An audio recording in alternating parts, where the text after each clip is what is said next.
Hello friends, this is Meenu. Welcome to our channel Shri Radha coaching. आज हम discuss करने वाले हैं figure of speech. Figure of speech को हिंदी में अलंकार कहते हैं और अलंकार का मीनिंग होता है आभूषण। ठीक है, आप सबको अच्छे से पता है कि जब कोई भी लेडीज़ कहीं फंक्शन में जाएगी, कोई लेडीज़ हैं किसी फंक्शन में जाएंगी, पार्टी में जाएंगी, तो वो तैयार होके जाती है ना, मेकअप करेंगी, जो उनकी ज्वेलरी वगैरह है वो पहनती हैं। क्यों पहनती हैं? पता है ना आपको कि वो सुंदर दिखना चाहती हैं। किस लिए पहनती हैं? क्योंकि वो सुंदर दिखना चाहती हैं, अपने आप को सुंदर दिखाना चाहती हैं वहाँ, तो इसलिए वो ये सब पहन के जाती हैं, तैयार होके जाती हैं। तो सेम यही चीज़ हमारी यहाँ फिगर ऑफ स्पीच है। फिगर ऑफ स्पीच क्या आपकी आपके इनको आभूषण बोला जाता है, अलंकार।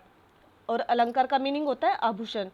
जब हम अपनी लैंग्वेज को इफ़ेक्टिव बनाना चाहते हैं, उसको ज़्यादा सुंदर बनाना चाहते हैं, तो हम क्या करते हैं, उसमें फिगर ऑफ स्पीच का यूज़ करते हैं। ठीक है, तो ये जो फिगर स्पीच है, ये simile, personification, irony, onomatopoeia, metaphor, hyperbole, alliteration, आज हम ये डिस्कस करेंगे। ठीक है, one by one. Let's start. Simile.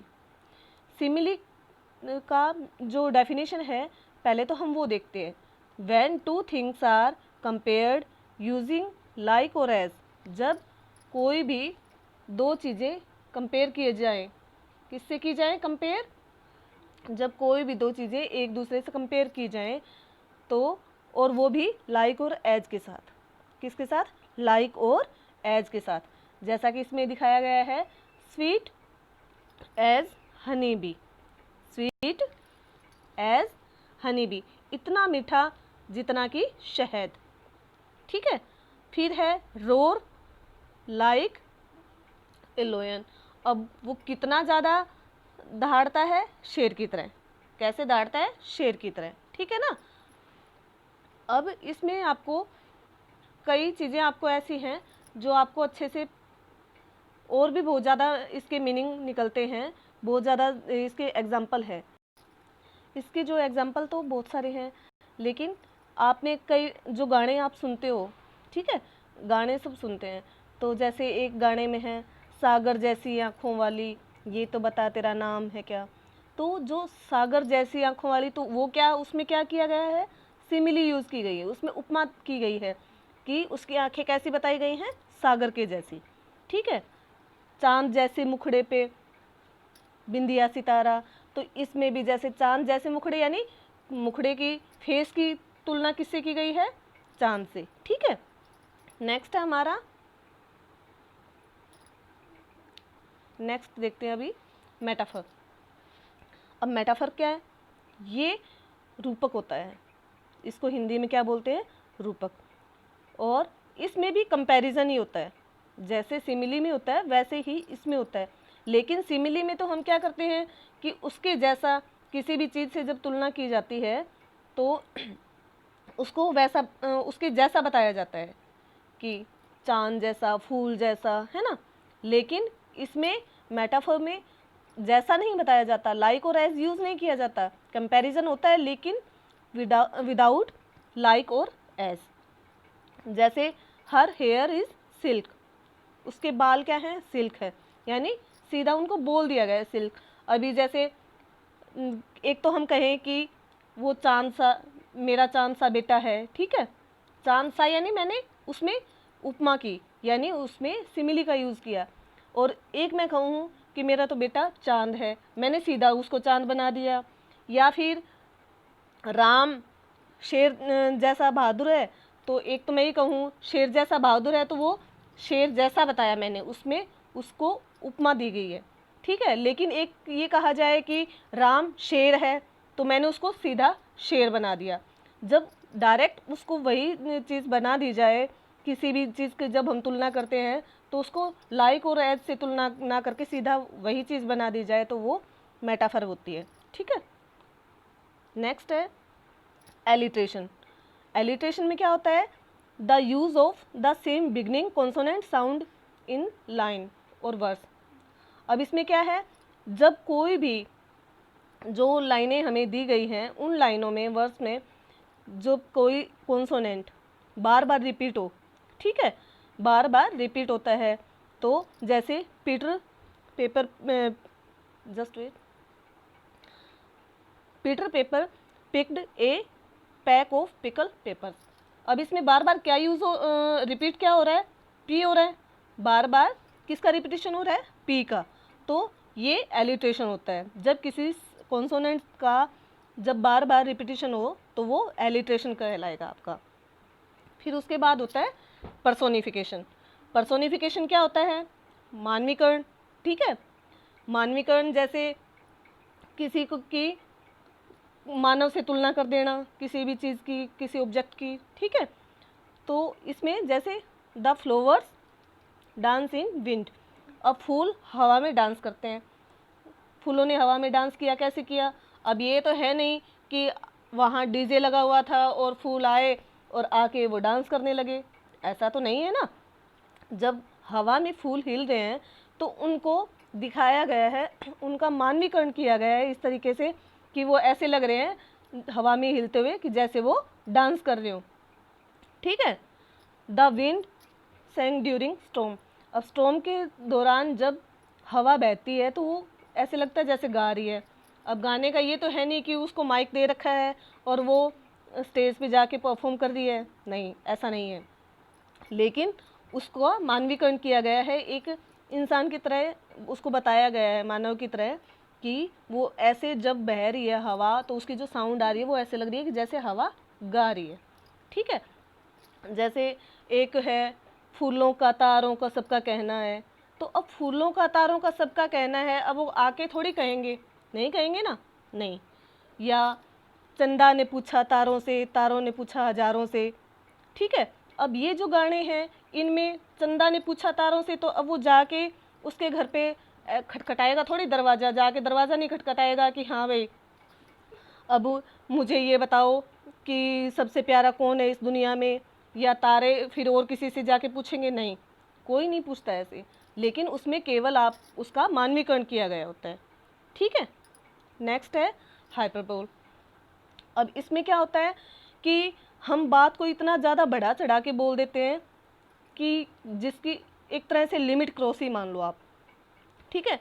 I could sleep for a year, या फिर ये कहें कि मैं आज इतना ज़्यादा थका हुआ हूँ कि मैं तो 1 साल के लिए सोऊंगा।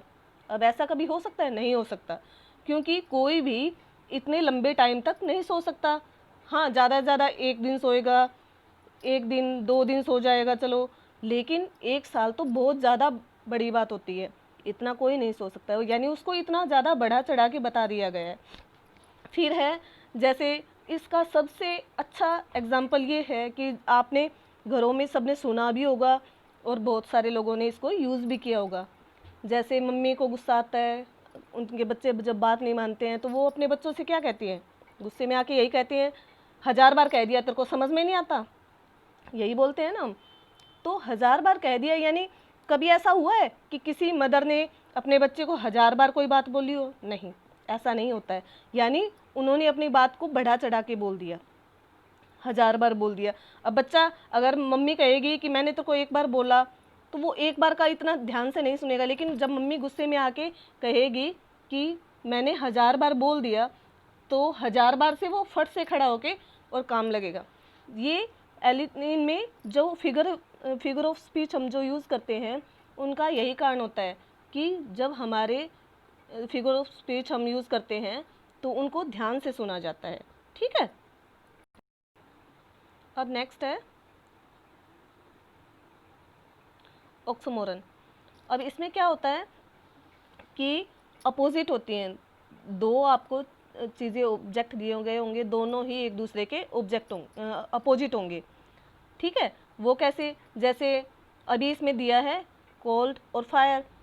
अब ठंडा और गर्म, अब कभी ऐसा हुआ है कि दोनों चीज़ इकट्ठी हो, नहीं, या तो वो चीज़ ठंडी होगी या गर्म होगी, ठीक है। ऑनेस्ट थीफ, ईमानदार चोर, अब चोर ही हो गया तो वो ईमानदार कैसे होगा, ठीक है। तो इसमें ऐसे ये है कि जब आपको कोई भी चीज़ डार्कली लेट, फिर फियरफुल और जॉय, अब सब चीज़ें एक दूसरे के अपोजिट होती हैं, दो चीज़ें होंगी दोनों एक दूसरे के अपोजिट होंगी, एक चीज़ होगी तो इसका मतलब दूसरी नहीं है, ठीक है। फेयरफुल है तो जॉय कैसे है, जॉय है तो फेयरफुल कैसे है ना। फिर आगे है आपका irony. Irony is the use of word that means opposite what the really think specially in order be funny. अब इसमें भी वैसा ही है कि आपको कोई जो चीज़ हम बोल रहे हैं वो दिख नहीं रही है, जो हम बोल रहे हैं वो दिख नहीं रहा है। कि जैसे अब हमने कहा कि कभी कोई बच्चा अगर कम मार्क्स लेके आता है, ठीक है, एग्ज़ाम में उसके मार्क्स कम आए हैं और वो जब आके अपना रिपोर्ट कार्ड घर दिखाएगा तो उसके पेरेंट्स उसको कहेंगे अरे वाह तू तो बहुत इंटेलिजेंट है, वाह भाई वाह तूने तो बहुत अच्छे मार्क्स प्राप्त किए हैं, ठीक है। तो यही कहते हैं, लेकिन उनके कहने का मीनिंग क्या होता है कि उसने अच्छे से पढ़ाई नहीं की, उसके मार्क्स अच्छे नहीं हैं, यही है ना। उन्होंने जो सेंटेंस बोला उसके बिल्कुल अपोजिट उसका मीनिंग निकला, यानी जो बात कही गई वो मीनिंग नहीं था, मीनिंग उसका दूसरा था। सेम ऐसा ही होता है जब हम किसी को कोई बात बोलते हैं, जैसे हम अपने फ्रेंड्स को कह दें, कई बार बात करते हैं या किसी को, हाँ रहने दे तू तो बहुत ज़्यादा टाटा बिरला है, तू तो अंबानी है। अंबानी है का मतलब क्या है, यानी हम उसको बोल तो अंबानी रहे हैं लेकिन उसको हम ये कह रहे हैं कि वो एक तरह से गरीब है।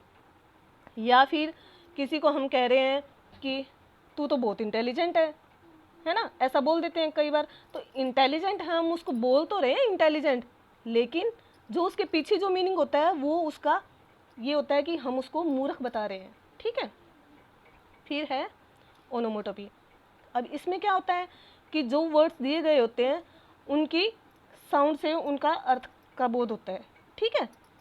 जैसे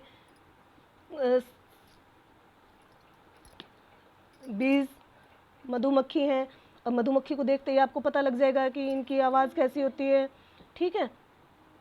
या फिर लोयन है, लोयन का नेम आते ही उसकी आवाज़ भी आपके माइंड में आ जाती है।